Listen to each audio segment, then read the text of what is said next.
ভারত এটা national security issue হিসেবে declare করেছে এবং বাংলাদেশকে পানিশ করার জন্য 18 কোটি মানুষকে পানিশ করার জন্য সারা ভারতে একটা ইস্যু এবং মিডিয়াতে বাংলাদেশকে শাস্তি দেওয়া। এর মানে হলো আর্মিকে নিষেধাজ্ঞা দেওয়ার পরিকল্পনা চলছে যেন আর্মিকে দিয়ে বিশৃঙ্খলা সৃষ্টি করা যায়। বাংলাদেশে যদি পোশাক রপ্তানিটা বন্ধ হয়ে যায় এবং পোশাক রপ্তানি একটা বড় অংশ কিন্তু আমেরিকায় যায়, যদি পোশাক রপ্তানি বন্ধ হয়ে যায় তাহলে বাংলাদেশের মানুষ খাবে কি? ডক্টর মোহাম্মদ ইউনূস সাহেবের জন্য খুবই খারাপ সংবাদ। এর পাশাপাশি বাংলাদেশ নামক রাষ্ট্রের জন্য খারাপ সংবাদ, বাংলাদেশের ব্যবসায়ীদের জন্য খারাপ সংবাদ, বাংলাদেশের শ্রমিকদের জন্য খারাপ সংবাদ, সকল দিক থেকেই এটা খারাপ সংবাদ। আমরা একটি আন্তর্জাতিক গণমাধ্যম তাদের রিপোর্টে উল্লেখ করেছে যে ডক্টর মোহাম্মদ ইউনূসের সরকারটি হচ্ছে এমন একটি সরকার যে সরকারের কোনো কনস্টিটিউশনাল বেসিস নেই, অর্থাৎ সাংবিধানিক কোনো ভিত্তি নেই। দর্শক, গুরুত্বপূর্ণ একটি নিউজে আপনাদের সকলকে স্বাগতম। আমি আশা করছি আপনারা ভিডিও শুরুটা দেখেই বুঝতে পেরেছেন আজকের খবরটি ঠিক কতটা গুরুত্বপূর্ণ হতে চলেছে এবং ঠিক কোন দিকটাকে ইঙ্গিত করছে। তাই বলবো দর্শক, যারা ভিডিওটি অন করেছেন তারা অবশ্যই না টেনে মনোযোগ সহকারে ভিডিওটি দেখবেন। তো প্রিয় দর্শক, আমি আর বেশি কথা বাড়াবো না। আমি ভিডিও শুরুতেই আপনাদের যে ভিডিওগুলোর অংশবিশেষ দেখিয়ে শুরু করেছিলাম সেই ভিডিওগুলোর বিস্তারিত আলোচনা দেখাবো। তবে তার আগে বলি, যারা এখনো চ্যানেলটি সাবস্ক্রাইব করেননি সকলে চ্যানেলটি সাবস্ক্রাইব করে পাশে থাকা বেল আইকনটি বাজিয়ে দিবেন। আর যারা ইতিমধ্যে সাবস্ক্রাইব করে রেখেছেন তাদের সকলকে অসংখ্য ধন্যবাদ। তো চলুন একটি লাইক দিয়ে আমরা ধারাবাহিকভাবে সবগুলো ভিডিওর বিস্তারিত আলোচনা দেখে আসি। এই যে ডোনাল্ড ট্রাম্প যুক্তরাষ্ট্রের প্রেসিডেন্ট নির্বাচিত হলেন, উনি তো দায়িত্ব গ্রহণ করবেন জানুয়ারি মাসে। আলোচনাটা হলো, ট্রাম্প দায়িত্ব নেওয়ার পর ট্রাম্প কি বাংলাদেশের উপর কোনো ধরনের স্যাংশন অথবা নিষেধাজ্ঞা, যেটাকে আমরা বলি, সে ধরনের কোনো নিষেধাজ্ঞা জারি করতে পারেন? এই আলোচনাটা এসেছে এই কারণে যে যুক্তরাষ্ট্রে যে সমস্ত ভারতীয়রা আছে অথবা আমেরিকান হিন্দু যাদেরকে বলা হয়, তারা যারা আছে তাদের মধ্য থেকে, আমেরিকান হিন্দু কমিউনিটির মধ্য থেকে এ ধরনের একটা দাবি উঠেছে। এবার সবাই জানেন যে যুক্তরাষ্ট্রে আমেরিকান হিন্দুরা কিন্তু ট্রাম্পকে একচেটিয়া ভোট দিয়েছেন। বলা হয়ে থাকে আমেরিকান হিন্দু ওখানে যা আছে তার 80% এবার ট্রাম্পকে ভোট দিয়েছে এবং তাদের ভোটটা কনফার্ম করার জন্য ডোনাল্ড ট্রাম্প কিন্তু তাদের দিওয়ালি উৎসব উপলক্ষে এক্স হ্যান্ডেলে একটা বার্তা দিয়েছিলেন এবং সে বার্তায় হিন্দু কমিউনিটির কথা, হিন্দু কমিউনিটির অধিকারের কথা, হিন্দু নির্যাতন যারা করছে তাদের ব্যাপারে কিছু বক্তব্য উনি দিয়েছিলেন এবং তখন হিন্দু নির্যাতনকারী হিসাবে উনি বাংলাদেশের কথা উল্লেখ করেছিলেন এবং তিনি বলেছিলেন যে বাইডেন সরকার এটা হতে দিয়েছে, বাংলাদেশে নাকি বাংলাদেশের হিন্দুদের উপর নাকি দলবদ্ধ হামলা হচ্ছে, দাঙ্গা হচ্ছে, এরকম। সে কথাগুলো আমাদের পক্ষ থেকে, আমাদের অন্তর্বর্তীকালীন সরকারের পক্ষ থেকে, যুক্তরাষ্ট্রে আমাদের যারা প্রতিনিধি আছেন সরকারের প্রতিনিধি তাদের পক্ষ থেকে, এবং আমাদের প্রধান উপদেষ্টা যিনি প্রেস সেক্রেটারি আছেন তিনিও বলেছেন যে ডোনাল্ড ট্রাম্পকে যথাযথ সঠিক তথ্যটা সরবরাহ করা হয় নাই, উনি ভুল তথ্যের উপর নির্ভর করে মন্তব্য করেছেন। আচ্ছা, আমি যদি ধরে নেই উনি ভুল তথ্যের উপর ভিত্তি করে এই স্টেটমেন্টটা দিয়েছেন, তখন কিন্তু অবধারিতভাবে প্রশ্নটা আসবে, এই ভুল তথ্য ওনাকে কে সরবরাহ করলো, কে? এখন যেন বোঝা যাচ্ছে যে এটা সরবরাহ সম্ভবত করেছে যে আমেরিকার যারা হিন্দু কমিউনিটি আছে তারা। কেন বললাম?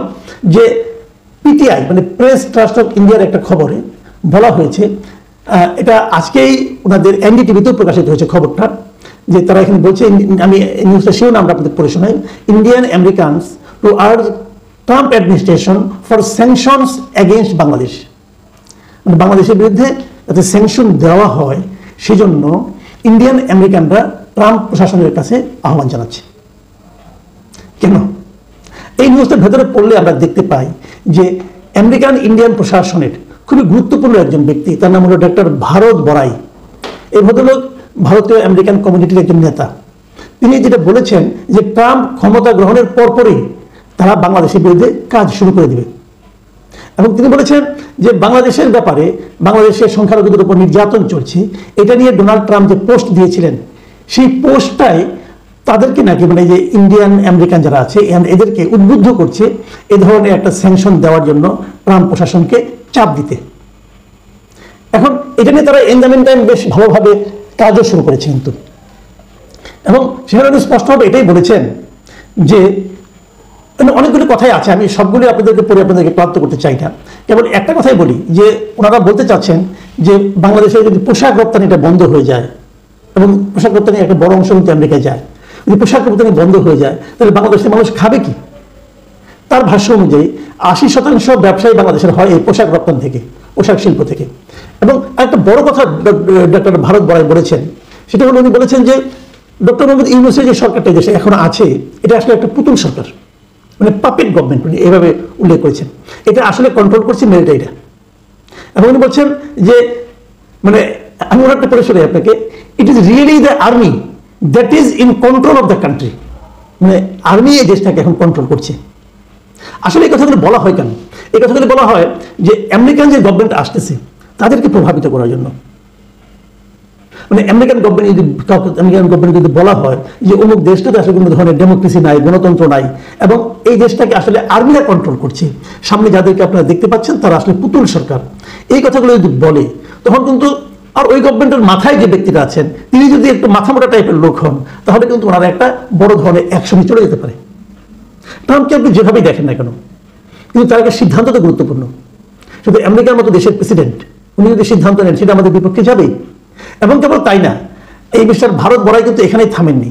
তিনি একই কথা বলেছেন যে বাংলাদেশ যদি হিন্দুদেরকে হয়রানি করা অব্যাহত রাখে, ভারতের উচিত হবে বাংলাদেশের উপর নিষেধাজ্ঞা দেওয়া। মানে উনি ইংরেজিতে কি বলেছেন আপনারা দেখুন, আমি এটা দিয়ে দিচ্ছি পাশে। তো সবকিছুর মূলে কি? সবকিছুর মূলে হলো যে যদি বাংলাদেশে হিন্দুদের উপর টর্চার অব্যাহত থাকে তাহলে, বাট সেটা কি আছে আসলে? আমি কিন্তু বুঝি না। গত দুদিন ধরে আমাকে অনেকে একটা ভিডিও পাঠাচ্ছেন, সেই ভিডিওটা নিয়ে আমি একটু কথা বলতে চাই। সেই ভিডিওতে দেখা যাচ্ছে, আমি প্রথম ব্যাপারটা বুঝতে পারিনি এটা কার ভিডিও, কি সমাচার। পরে দেখলাম একজন মহিলা কথা বলছেন, যে মহিলার নাম হচ্ছে তুলসী গ্যাবার্ড। এই তুলসী গ্যাবার্ডকে, এই তুলসী গ্যাবার্ড হলো যুক্তরাষ্ট্রের যে প্রেসিডেন্ট নতুন হয়েছে, নতুন যে প্রশাসন আসতেছে ট্রাম্পের প্রশাসন, সেই প্রশাসনের ন্যাশনাল সিকিউরিটি এজেন্সি উনি হবেন পরিচালক। এই তুলসী গ্যাবার্ড কিন্তু হিন্দু। এখন এই তুলসী গ্যাবার্ডের যে ভিডিওটা আমি দেখেছি সেখানে উনি কিছু কথা বলেছেন।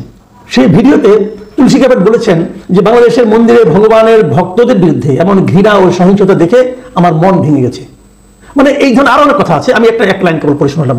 তার মানে ওনার কথা থেকে মনে হচ্ছে যে বাংলাদেশে মানে হিন্দুদের বিরুদ্ধে টর্চার হচ্ছে, হিন্দুদের ধর্মীয় যে প্রতিষ্ঠানগুলো আছে সেগুলো ভাঙচুর হচ্ছে, এটা দেখে ওনার হৃদয় ভেঙে গেছে। ইন্টারেস্টিং হলো এটা তুলসীর একটা পুরনো ভিডিও, অনেক পুরনো, 2021 সালের ভিডিও। এবং 2021 সালে দুর্গাপূজার সময় বাংলাদেশে কিছু সহিংসতা হয়েছিল, এবং সেই সহিংসতার ভিডিওগুলো দেখেই উনি এই কমেন্টটা করেছিলেন, এবং সেই কমেন্টটা প্রচারিত হয়েছিল। 2021 সালে ক্ষমতায় কে ছিল? 2021 সালে ক্ষমতায় খুব দুর্দণ্ড প্রতাপে ছিলেন শেখ হাসিনা সরকার। শেখ হাসিনা সরকারের সময়কার একটা ঘটনার প্রেক্ষিতে তুলসী গ্যাবার্ডের দেওয়া এই বক্তব্যকে যদি কেউ বাংলাদেশের বর্তমান পরিস্থিতির উপর ভিত্তি করে তার বক্তব্য হিসাবে চালিয়ে দিতে চান, তাহলে তো মহা ঝামেলা। এবং যদি এটাকে চালিয়ে এক ধরনের মানে পরিস্থিতি ক্রিয়েট করার চেষ্টা করে, এক ধরনের আবহ তৈরি করার চেষ্টা করে যে বাংলাদেশে এখনো সাম্প্রদায়িক এই দাঙ্গাগুলি চলছে অথবা সংখ্যালঘুদের উপর অত্যাচার চলছে, এবং সেটা নিয়ে মার্কিন প্রশাসনের সম্ভাব্য কর্মকর্তা উদ্বিগ্ন, এটা বলে যদি কেউ দেশের মধ্যে এক ধরনের অস্থিরতা তৈরি করতে চায় অথবা বিদেশের কাউকে প্রভাবিত করতে চায়, সেটাও কিন্তু একটা বড় ধরনের অশনি সংকেত। এটাকে আপনি ষড়যন্ত্র বলতে পারেন। এই ষড়যন্ত্র নানাভাবে চলতে থাকবে। আমার কাছে আমি সত্যি কথা বলতে গিয়ে আমি আপনাদেরকে বলি, এই তুলসী গ্যাবার্ডের ভিডিওটা আমাকে একজন আওয়ামী লীগের নেতা পাঠিয়েছেন। কি বলবেন? তাহলে তো নিশ্চয়ই যেহেতু আমাকে পাঠিয়েছেন, নিশ্চয়ই আরো অনেককে পাঠিয়েছেন।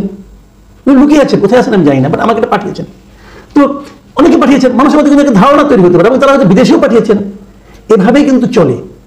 এই বিষয়গুলোকে ভালো বলার কোনো সুযোগ নেই, কিন্তু প্রশ্ন হলো এগুলো তো চলতেই থাকবে। আবার ওদিকে হিন্দু কমিউনিটির লিডাররা তারাও তাদের প্রভাব বিস্তার করতে থাকবে। তো আমার কথাটা হলো কি, এগুলো চলবে, কিন্তু আমরা এটাকে কিভাবে হ্যান্ডেল করবো, আমাদের সরকার কিভাবে হ্যান্ডেল করবে, সেটা হলো মূল জিনিস। সরকার যদি এই বিষয়টাকে যথাযথভাবে হ্যান্ডেল না করতে পারে, তাহলে এই সরকারকে কি আমরা সফল সরকার বলবো না।